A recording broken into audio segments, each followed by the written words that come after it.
नमस्कार दोस्तों, आपका स्वागत है हमारे चैनल हॉरर स्टोरी में। यहाँ पर हर कहानी आपको डर और रहस्य में डूबा देती है। तो चलिए दोस्तों, आज की कहानी शुरू करते हैं। रात के अंधेरे में वीरान हाईवे पर एक ट्रक अपनी तेज रफ्तार से दौड़ रहा था।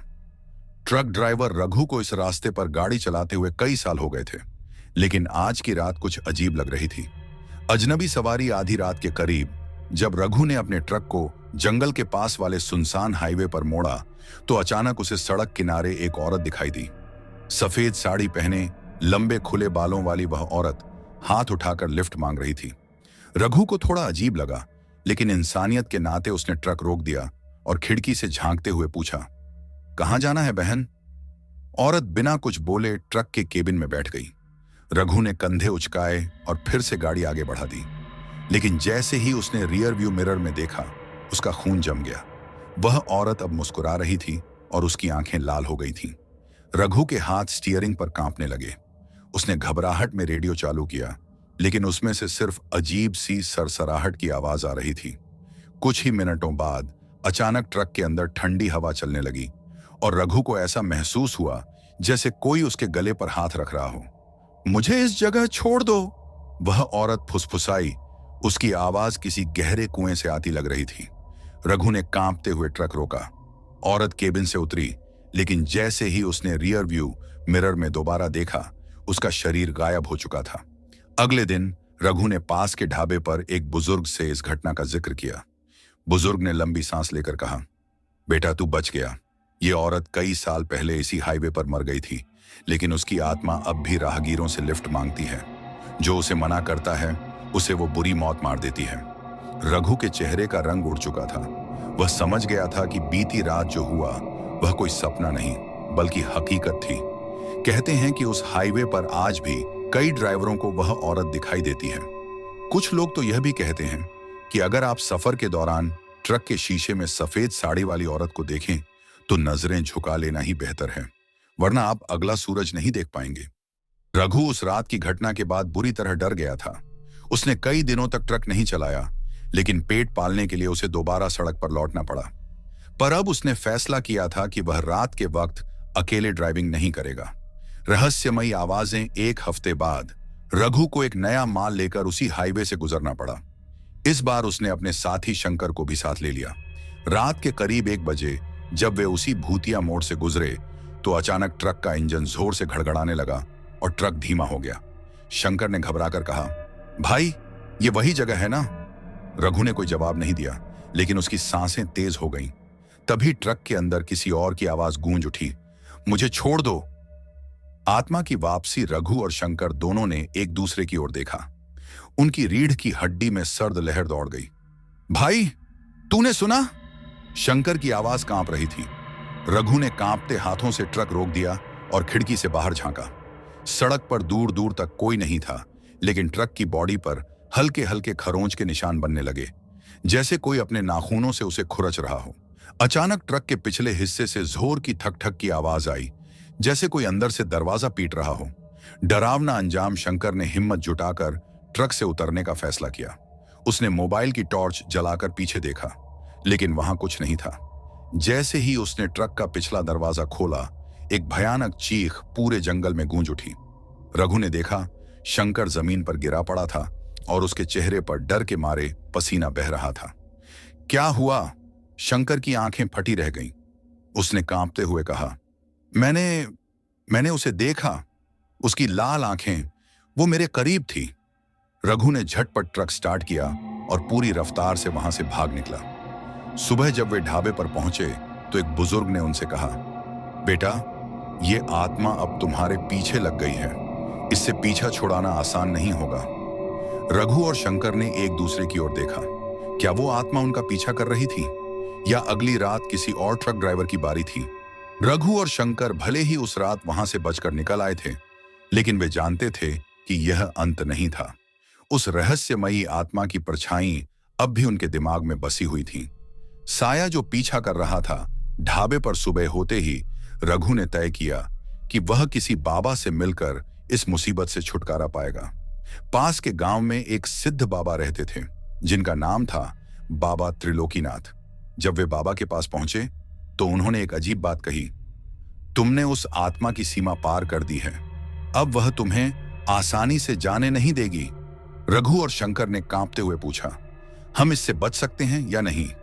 बाबा ने कुछ देर ध्यान लगाया और फिर बोले, तुम्हें वही जगह दोबारा जाना होगा जहां तुमने उसे देखा था, वहीं उसका रहस्य दफन है। रघु और शंकर अब चाहकर भी पीछे नहीं हट सकते थे। वे उसी रात बाबा के बताए अनुसार तांत्रिक उपाय लेकर हाईवे पर लौटे। रात के 12 बजते ही जैसे ही वे उस मोड़ पर पहुंचे, ट्रक की हेडलाइट्स अपने आप बंद हो गईं। ठंडी हवा चलने लगी और ट्रक के शीशे पर धुंधली आकृति बनने लगी। वही औरत, वही लाल आंखें। तभी बाबा ने हवन कुंड जलाया और कुछ मंत्र पढ़ने लगे। जैसे जैसे मंत्रों की गूंज बढ़ी, ट्रक के आसपास भयानक चीखें गूंजने लगी। रघु और शंकर की आंखों के सामने एक दृश्य प्रकट हुआ। कुछ साल पहले एक निर्दयी ट्रक ड्राइवर ने उसी औरत को धोखे से अपने ट्रक में बैठाया था और जंगल में ले जाकर उसकी हत्या कर दी थी। तभी से उसकी आत्मा इसी हाईवे पर भटक रही थी, अपने बदले की आग में जलती हुई। बाबा ने अंत में एक तांत्रिक कलश उस जगह पर रखा जहां आत्मा प्रकट हो रही थी। अचानक एक जोरदार आवाज हुई और सब कुछ शांत हो गया। रघु और शंकर अब समझ गए थे कि यह आत्मा सिर्फ बदला लेना चाहती थी। उसकी मुक्ति हो गई थी, लेकिन क्या यह अंत था? अभी भी रहस्य बाकी है। बाबा ने जाते जाते एक चेतावनी दी, यह आत्मा तो मुक्त हो गई, लेकिन हाईवे पर ऐसी और भी आत्माएं हैं जो आज भी किसी न किसी ट्रक ड्राइवर की राह देख रही हैं। रघु और शंकर ने एक दूसरे को देखा। क्या वे इस डर से कभी बाहर आ पाएंगे या फिर अगली रात कोई और ड्राइवर इस भूतिया हाईवे का शिकार बनेगा?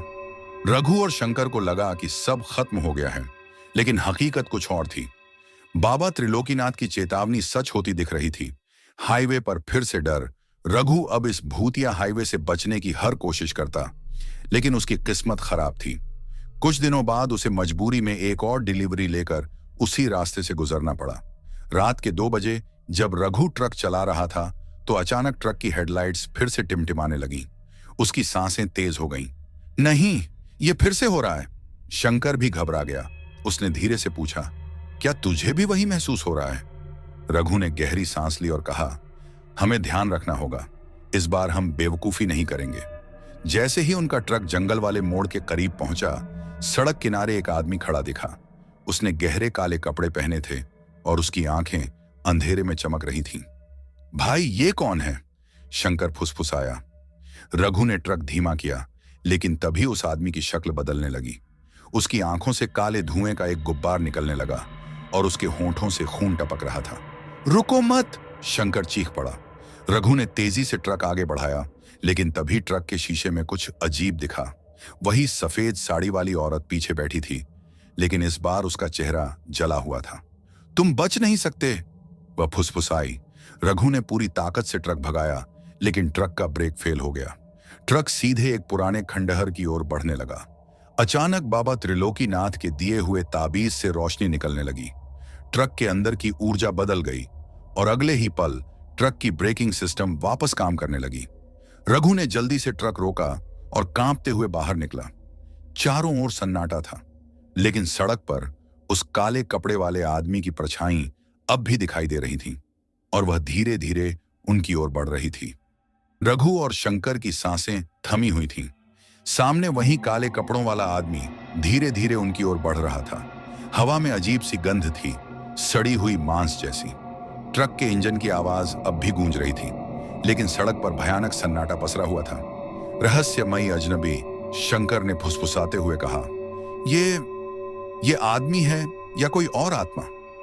रघु कुछ बोलने ही वाला था कि अचानक वह आदमी हवा में ऊपर उठने लगा। उसके चेहरे की त्वचा गलने लगी और उसकी आंखों से अंधेरा रिसने लगा। फिर एक खौफनाक आवाज आई, तुमने उसे मुक्त कर दिया, लेकिन अब तुमसे कोई नहीं बच सकता। रघु ने महसूस किया कि यह आत्मा किसी और से भी ज्यादा शक्तिशाली थी। खतरनाक खेल की शुरुआत। अचानक ट्रक के चारों ओर अंधेरा छा गया। ऐसा लगा जैसे किसी ने पूरी दुनिया से रोशनी छीन ली हो। ठक ठक ठक, ट्रक के दरवाजे पर जोर जोर से किसी ने दस्तक दी। रघु और शंकर अब अंदर ही बैठे थे, पसीने से तरबतर। शंकर ने धीरे से खिड़की से झांका और झटके से पीछे हट गया। भाई, ये तो मैं ही हूं। रघु की धड़कनें तेज हो गईं। क्या बकवास कर रहा है? शंकर ने कांपते हुए इशारा किया। खिड़की के बाहर वही काले कपड़े वाला आदमी नहीं था, बल्कि शंकर की ही शक्ल का एक भूत खड़ा था जो मुस्कुरा रहा था। मौत की दस्तक व परछाई अब ट्रक के अंदर आने की कोशिश कर रही थी। तभी बाबा त्रिलोकीनाथ का दिया हुआ ताबीज हल्की रोशनी में चमकने लगा। अचानक ही वो भयानक परछाई चीख पड़ी और हवा में गायब हो गई। चारों ओर सन्नाटा छा गया। रघु और शंकर एक दूसरे की ओर देखने लगे। ये आत्मा कौन थी? क्या ये पहले वाली आत्मा से भी ज्यादा खतरनाक थी? बाबा की चेतावनी याद आई। इस हाईवे पर सिर्फ एक नहीं, कई आत्माएं हैं और वे अब जाग रही हैं। रघु और शंकर को एहसास हो चुका था कि उनकी मुसीबत अभी खत्म नहीं हुई। यह सिर्फ एक और शुरुआत थी और अगली रात क्या होने वाला था, यह कोई नहीं जानता था।